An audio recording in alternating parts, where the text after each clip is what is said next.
Vamos a hablar fundamentalmente de topología diferencial. Quizás esta materia pudo haber sido antes, porque te va a dar algunos conceptos topológicos que Claro, pudieron haber sido necesarios para análisis funcional y para análisis armónico, pero de todos modos nunca es tarde para aprender. Fundamentalmente es un híbrido del desarrollo de lo que es topología general, ¿bien?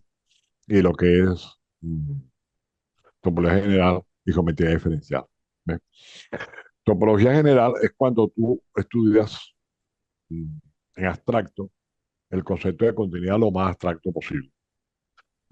Para ello, definimos con espacio topológico. Y geometría diferencial es cuando tú estudias en abstracto lo que son unos objetos que vamos a llamar variedades diferenciales. Por ejemplo, si tú te mueves alrededor de la esfera terrestre, podemos decir que montado dentro de la esfera es localmente, de forma local, una superficie R2, la superficie de la esfera. Bien, ¿por qué? Bueno, porque yo te puedo dar una dirección en largo y ancho, digamos, la latitud y longitud, en coordenadas geográficas, o lo puedo decir en una ciudad, sobre todo las ciudades esas que son bien cuadriculadas, como las ciudades del llano venezolano, por calle y número. Entonces estoy por ejemplo, empezando en Calabozo, por ejemplo, o la ciudad de Calabozo. Tienes tú la carrera 5 entre la calle 17 y 18. Igualmente ocurre en las ciudades andinas, como a recordar Mérida, Táchira, ¿no? Das unas coordenadas así, o todo ciudadano me pregunta mercado de la esquina, ¿dónde queda? La oficina bancaria y te dice, sigue 3 manzanas derecho y después dobla a la izquierda, 2 manzanas más. Te dan las coordenadas, pero ya te están moviendo en el espacio, te están moviendo en una superficie que está en el espacio. Entonces digamos que sí, la superficie esférica es bidimensional, pero ella está inmersa, inmersa en el espacio tridimensional R3. Bien, esa es la idea de sí, la topología, la geometría diferencial. Un poquito más abstracto sería pensar de repente en el espacio genérico. En el espacio genérico, digamos que tendríamos 4 dimensiones: largo, o las 3 dimensiones clásicas, ah, largo, ancho y altura, y de repente el tiempo como una cuarta dimensión. Si me voy más abstracto todavía, ya va, pero toda dimensión tiene una dimensión en el eh, general, en física macro de grandes distancias o física de microdistancias, pues vamos a ponerle que cada dimensión X, Y, Z tiene una componente real y una componente imaginaria. Entonces, si tiene una componente real y imaginaria, estaríamos en C3, no en R3. Bueno, eso lo puedes ver, por ejemplo, si lo veo en eléctrica o electrónica, cuando hablo de capacitancia, reactancia e inductancia. Tú tienes las 3 dimensiones: capacidad, inducción y resistencia, pero cuando lo ves en abstracto, ¿cómo estás, Maricela? Estás trabajando en 6 dimensiones y ahí viene el problema del tiempo, que el tiempo clásicamente es dado lineal y desde Steve Hawking no, desde que es de la silla de ruedas, y no me acuerdo cómo se llamaba él. Tengo un error. Pues el tiempo no es lineal, puede ser cualquier otra cosa. Para algunos el tiempo es aleatorio, es una variable aleatoria que se mueve a lo largo de sí mismo, vaya definición más abstracta. Y entonces estamos hablando de que tenemos que el espacio que nosotros conocemos es una variedad C7, pero viéndolo más abstracto aún, está inmerso en otra dimensión real e imaginaria. Son una variedad C7 que está inmersa en Boolean en una variedad C8 o C9. Depende de si a la nueva variedad le metes el tiempo. Y entonces por eso puedes decir, bueno, ya va, ese objeto que está en R3 o en C6 más tiempo, va creciendo en R4 o en C4 más tiempo. Y toda esa abstracción que puedes desarrollar. Bueno, todas esas abstracciones no hubieran sido posibles si no hubieras podido desarrollar la geometría diferencial. Dime, Maricela. Tiene la mano levantada, Maricela. Bueno, sigo entonces. Si hay alguna duda, me la aclaras, ¿ok? ¿Me está oyendo bien? Bueno, yo creo que sí. Buenos días, doctor. Sí se escucha perfectamente. Buen día. Como tiene la mano levantada, Maricela, me paró un momentico. Bien, no vamos a abarcar todo el día, hoy más que nada vamos a hablar de lo que es espacio topológico, vamos a compartir pantalla para la introducción de la clase. Bien, a ver si vuelvo a dar a compartir pantalla, aquí está compartir pantalla, a ver si me la permite. Y el objetivo es este que está aquí, ok. Ok, entonces vamos a hablar,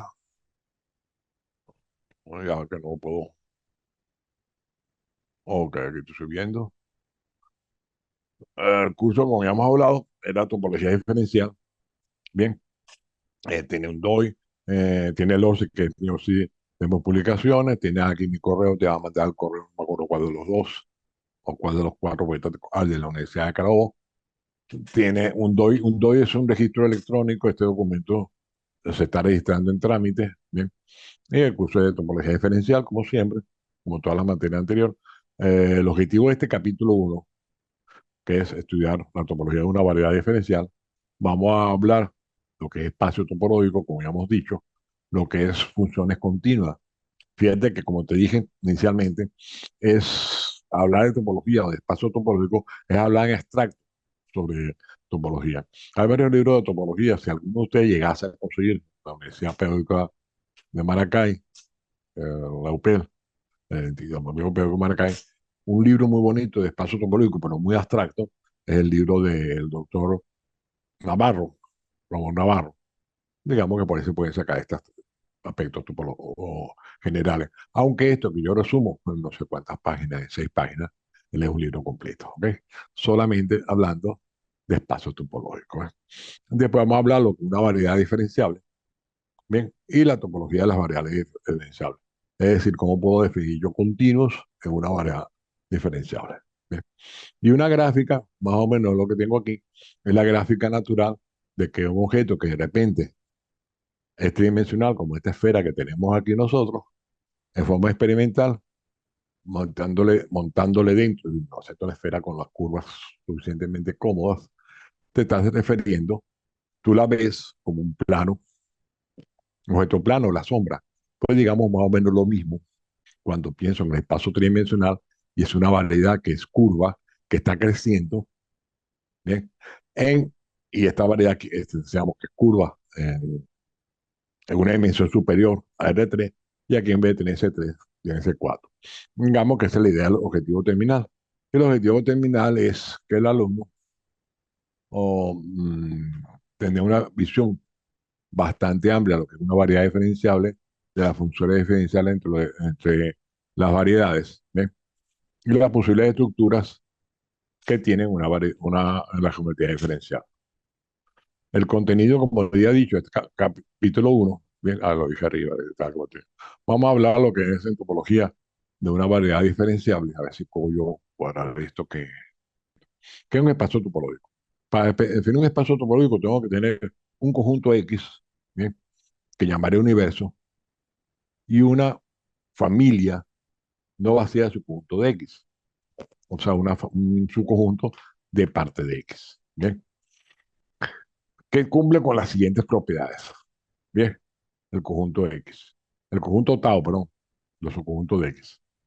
Va a tener las siguientes propiedades. Al par X tau, X con la topología, se llama espacio topológico.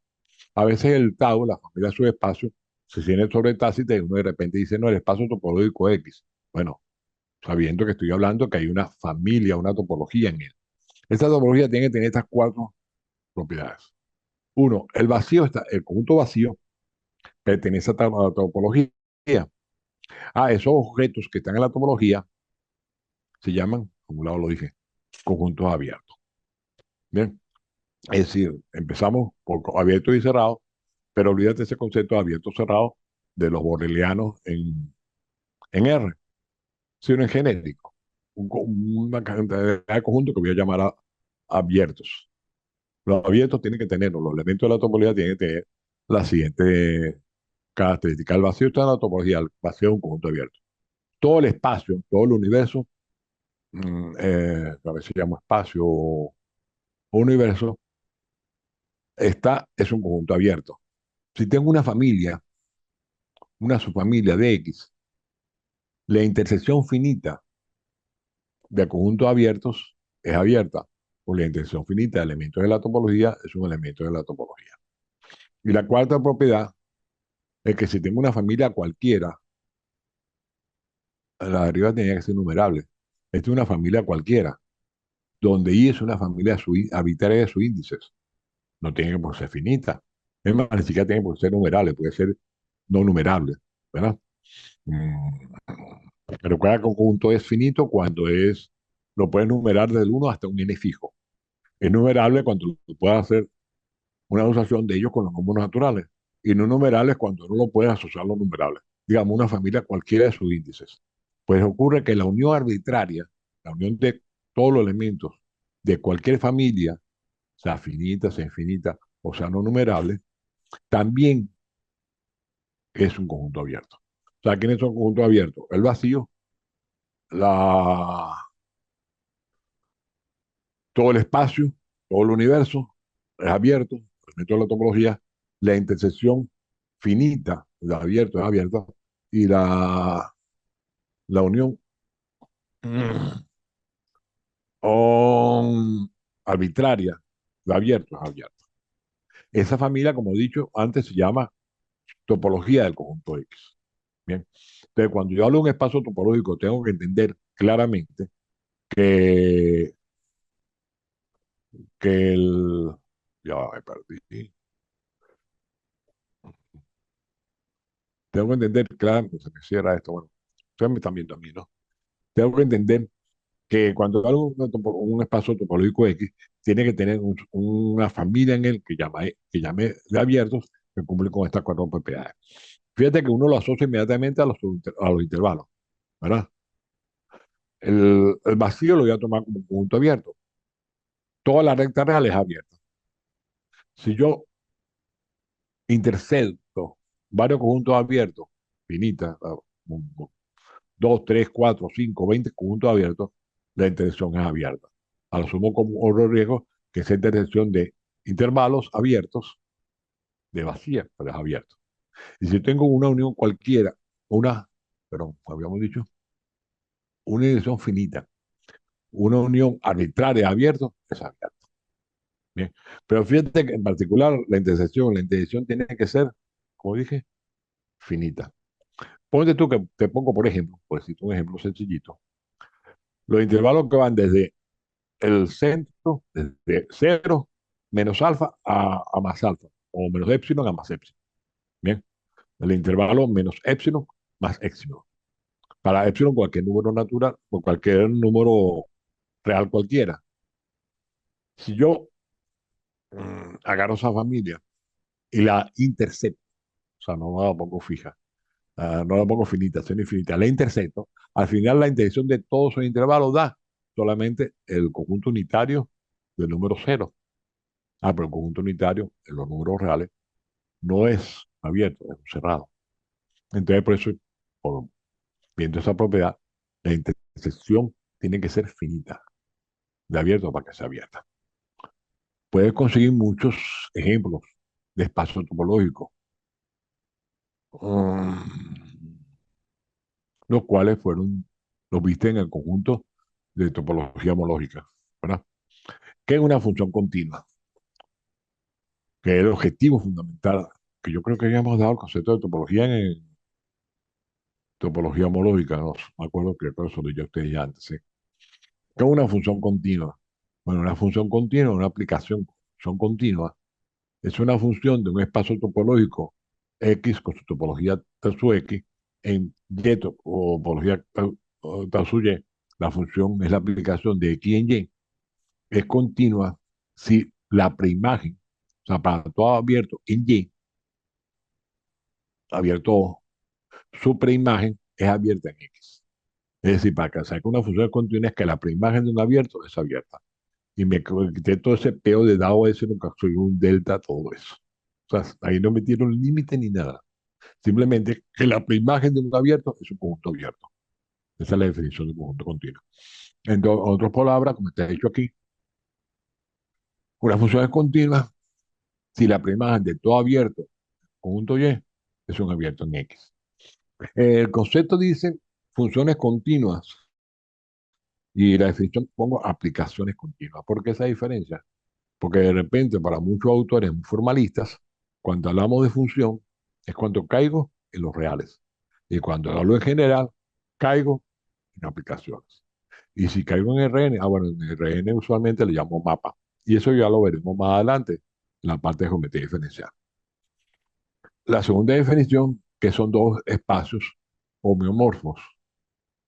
Un espacio topológico X, con su topología tau sub X, y otro espacio Y con su topología tau sub Y, son homeomorfos. Si existe una aplicación continua de X en y otra de Y en X, una conjunción, la primera phi, la segunda tita, la primera tita y la segunda phi, tales que la composición de la identidad, bien, y que ambas son continuas. Entonces, que, digamos que tengo una función que es continua de X en Y, otra de Y en X, donde la una es la inversa de la otra, en ese sentido. Bien, entonces, espacios topológicos son homeomorfos si existe esta aplicación de una en álgebra homológica. Los homeomorfismos de espacios topológicos son morfismos. Topología relativa. Sumamos que tengo un espacio topológico cualquiera X tau y tenemos un subconjunto X contenido en tau. Pues la familia de conjuntos tau restringido a subconjunto A, determinado X y A contenido en X tau, que está dada por interceptar A con cualquier abierto de la topología, es una topología del conjunto A y se puede probarlo. O sea, ejercicio, primer ejercicio para empezar a poner tarea. Probar que ese conjunto también es espacio topológico. ¿Qué significa probarlo? Que ese conjunto A, que es una familia, ¿no? Cumple con las cuatro propiedades de espacio topológico. Esa topología, tau restringida, se llama topología relativa. Comprobar que la inclusión de A en X es una aplicación continua.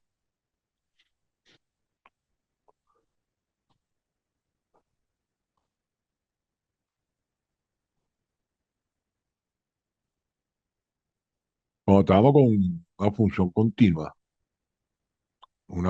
continua de dos espacios topológicos, una función es continua si la aplicación restringida al dominio de la función es continua. O sea, si tengo dos espacios topológicos, decimos que una función es continua cuando restringirla a la aplicación dada en el dominio es continua.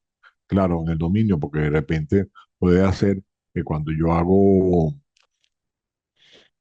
de la la aplicación genérica, pues me salga yo del dominio a calcular la preimagen.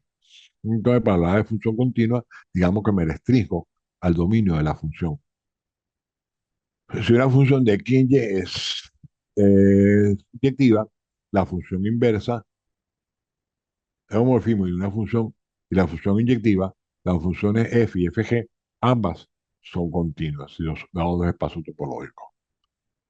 Función abierta. Pero una función abierta es otra cosa. Digamos que todo lo contrario, una función continua. Una función se dice que es abierta, una aplicación es abierta, si dado este espacio topológico, la imagen de todo abierto del conjunto de partida es un abierto del conjunto de llegada. Bien. Ah, caramba, el concepto de función abierta es lo contrario a, al de función continua, porque la función continua es que la preimagen de los abiertos del conjunto de llegada es un abierto del conjunto de partida. En el caso de función abierta es que la imagen es abierta. Bien, si la función f es continua, biyectiva y abierta, es un homomorfismo. Bueno, inyectiva, que las imágenes son diferentes, para objetos diferentes las imágenes son diferentes, continua y además abierta, Eso es homomorfismo, porque si es continua, inyectiva y continua, ¿verdad? Ella es una función, la función inversa, por ser ella abierta, como inyectiva, puedo definir su función inversa, pues también será continua a la inversa y por lo tanto los dos espacios son, es homomorfismo, los dos espacios en los cuales esté definida son homomorfos. Conjunto cerrado. Pues vamos a hacerlo sencillito. Conjunto cerrado, todo lo contrario. Bueno, lo contrario no. Un espacio topológico, un conjunto F es cerrado si complemento de F es abierto. Así de sencillo. ¿Qué es un conjunto cerrado? Aquel cuyo complemento es un conjunto abierto. Bien. Entonces ahí tenemos otra nueva familia, la familia de todos los conjuntos cerrados. Vamos a anotarlo con la F, con la letra F cursiva, no con la letra tau. Los conjuntos cerrados con sí. Y un ejercicio tonto sería este que aparece aquí. El vacío es cerrado. Bueno, ¿cuál es el complemento del vacío? Todo el universo. ¿Por qué el vacío es cerrado? Bueno, porque su complemento, el universo es abierto. Igualmente, el, el espacio X es cerrado. ¿Por qué? Pero piénsalo un poquito. Si tengo una unión numerable de cerrado, es cerrado. Y si tengo una unión, una intersección arbitraria de conjuntos cerrados, es cerrada.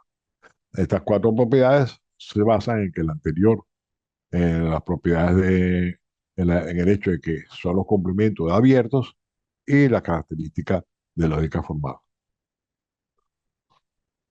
Un ejercicio tonto da un ejemplo oh, de una familia infinita de cerrados cuya unión sea un conjunto abierto. Ejercicio de tarea. Recuerden, el mismo método de siempre. Antes de la siguiente clase me tienen que enviar el correo electrónico, usted ya lo tiene. Eh, los ejercicios que mandé en clase. Definición. Da un espacio topológico y un subconjunto del universo y un punto del universo. Se dice que N es un entorno de P. Si existe un abierto, conjunto abierto U, al cual pertenece P y este contenido en el conjunto N. O sea que para nosotros un entorno no tiene por qué ser un conjunto abierto. Un entorno es cualquier conjunto, un entorno de un punto P. Para hablar de un entorno, tengo que hablar de un punto P. Un entorno de un punto P, cualquier conjunto que tenga un subconjunto abierto donde esté el conjunto P. Dado cualquier conjunto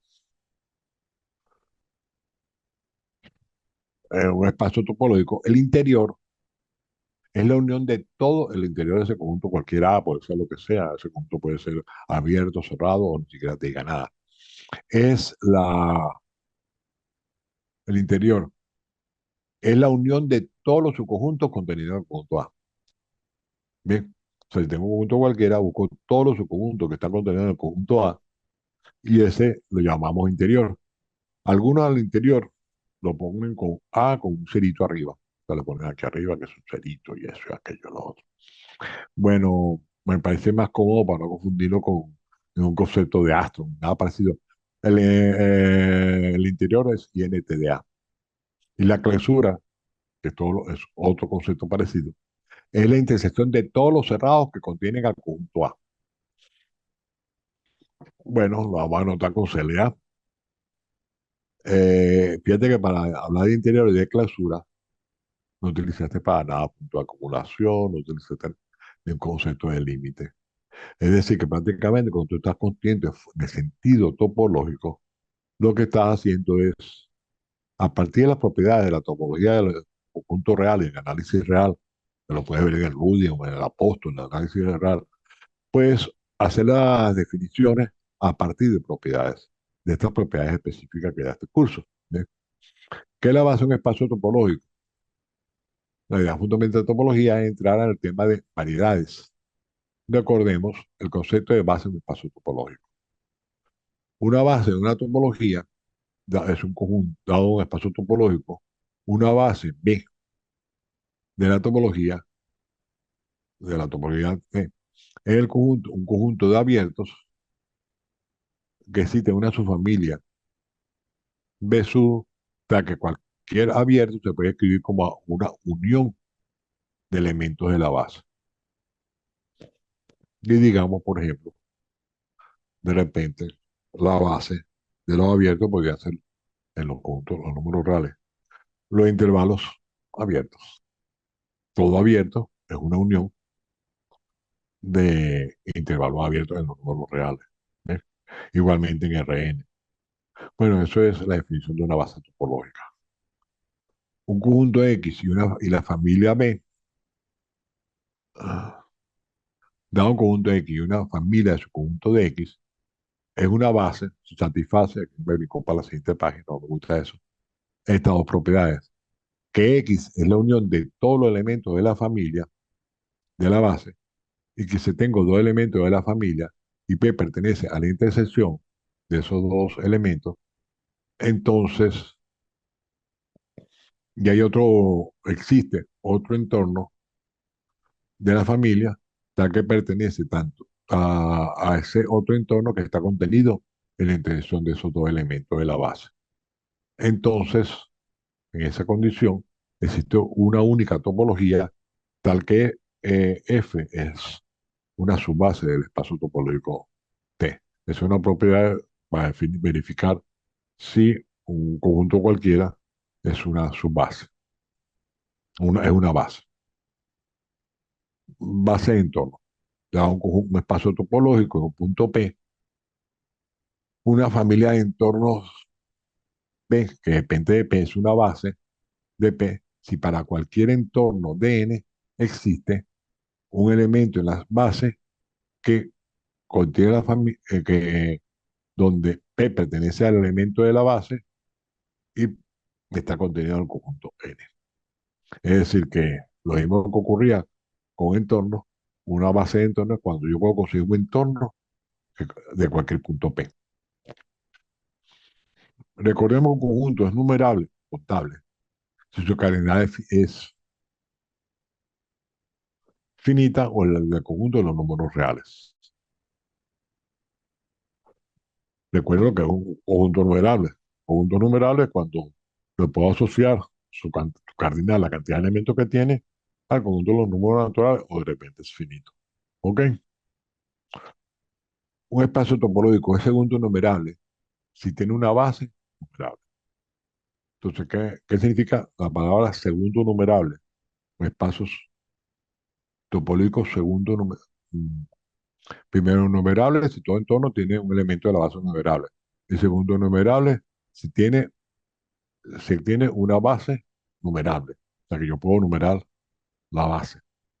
Bueno, de repente sí la puedo numerar en el conjunto perdón, de los intervalos. Pues yo voy a colocar, para buscar todos los intervalos, busco los intervalos que están centrados en los números enteros. Los números enteros son numerables, o sea, negativos o positivos, empezando en los números reales. Y vamos a poner de radio un poquitico más grande que uno, de radio 1,2, 1,3, cualquier número, de radio un poquito más hasta que yo pueda interceptar esos entornos, o cualquier radio más o menos conveniente, que sea mayor de uno, y entonces agarro y digo, bueno, tengo toda esta familia de elementos, de, lo llamo base, y yo todos la topología de los bordelianos, o sea, los intervalos en, en R, es, es la familia generada por esa base que estoy construyendo, y la puse numerable. Un ejercicio. Con la topología, se me escapó, yo como que ya lo hice. Con la topología, esto ya lo hice, todo el ejercicio, sin darme cuenta. Dame una topología natural usual de los números reales y indicar cuál es su base natural. Ya lo dije. Se pasarlo en limpio. Describir la topología usual del intervalo 0,1. Describir la topología usual del conjunto de los números complejos C. Indicar su base natural. Recuerda que C la puedo asociar con el plano, indicar cuál sería su base natural de la topología de los números complejos. Bien. Propiedades. Las propiedades son ciertos tipos de espacios topológicos que tienen nombre y apellido. Bien. A partir de algunas propiedades de espacios topológicos, primero numerales o segundo numerales, es muy usual emplear para definir ciertos posibles tipos de espacios topológicos. Un espacio T0. ¿Qué es un espacio T0? Un espacio topológico aquí está, en el espacio T0. Si para cada par de puntos distintos en el espacio topológico existe un entorno en P que Q no esté en ese entorno y un entorno de Q que P no esté en ese entorno. O sea que puedo conseguir, para dos puntos distintos, puedo conseguir dos entornos U y B. Uno contiene el primero y el otro contiene el segundo.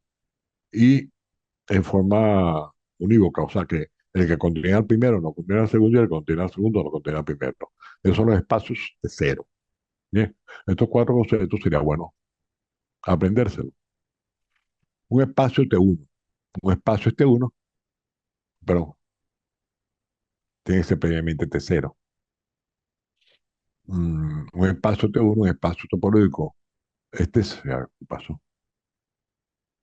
Aquí está la definición de T1, ¿no? Después que puse T0 aquí, pues me equivoqué. Un espacio es T1 si para todo par de puntos diferentes hay un entorno U del primero que no contiene al segundo solamente. ¿Ves? Este 1 basta con que hay un entorno del primero que no esté en el segundo. ¿Ves? La definición es diferente. Aquí va la palabra T1, pues estoy definiendo a T1. Un espacio de Hausdorff o T2. Los espacios que más se utilizan usualmente en la topología son los espacios de Hausdorff.